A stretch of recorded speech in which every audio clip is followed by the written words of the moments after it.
ସୂର୍ଯ୍ୟପରାଗ ଏବଂ ଚନ୍ଦ୍ରପରାଗ ଦିନ ଆମର୍ ଏଟାକେ ଗ୍ରହଣ କାଳ କୁହାଯାଏସି। ଏ ଗ୍ରହଣ ହେଲା ବେଲେ ଆମର୍ ହିନ୍ଦୁ ଧର୍ମର ଗୋଟେ ପରମ୍ପରା ଅଛେ। ବେଦ ପୁରାଣରେ ବର୍ଣ୍ଣିତ ଅଛେ ଯେ ପାକତ୍ୟାଗ କରାହେସି ଆର୍ ଅନ୍ନ ନିଷେଧ କରାହେସି। ଏଇଟା ଆମର ଜ୍ୟୋତିର୍ବିଜ୍ଞାନୀ ମାନେ ଲେଖିଛନ୍, ସେଟାକେ ଆମେ ପରମ୍ପରା ରୂପେ ପାଳନ କରୁଛୁଁ। ଆର୍ ପ୍ରକୃତରେ ଯେହେତୁ ଚନ୍ଦ୍ର ଏବଂ ସୂର୍ଯ୍ୟଙ୍କର ଶକ୍ତିରେ ଆମର୍ ମଣିଷ ଜୀବନଟା ପରିଚାଳିତ ହେସି, ସେଥିର୍ଲାଗି ସେମାନେ ଯେହେତୁ ଦୁର୍ବଳ ହେଇକିରି ଥିସନ୍, ସେ ସମୟରେ ଆମେ କିଛି ନାଇଁ ଖାଇବାରଟା ସେଟା ଗୋଟେ ପ୍ରକାର ଭଲ୍ ଏ।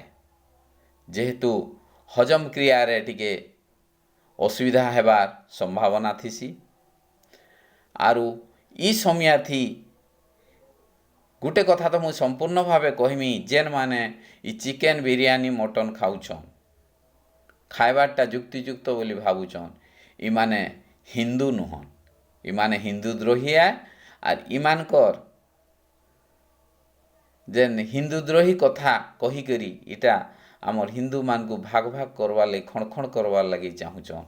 ପ୍ରକୃତରେ ଗ୍ରହ ଇ ଯେନ୍ ଆମର ସୂର୍ଯ୍ୟପରାଗ ଆଉ ଚନ୍ଦ୍ରଗ୍ରହଣ ଦିନେ ଖାଦ୍ୟ ନାଇଁ ଖାଇବାରଟା ମୋର୍ ମତରେ ଭଲ୍ ଏ। ଏଇଟା ମୁଇଁ ମୋର୍ ପରମ୍ପରାରୁ ଦେଖି ଆଇଛେ ଆର୍ ପାଳନ ବି କରି ଆସୁଛୁଁ।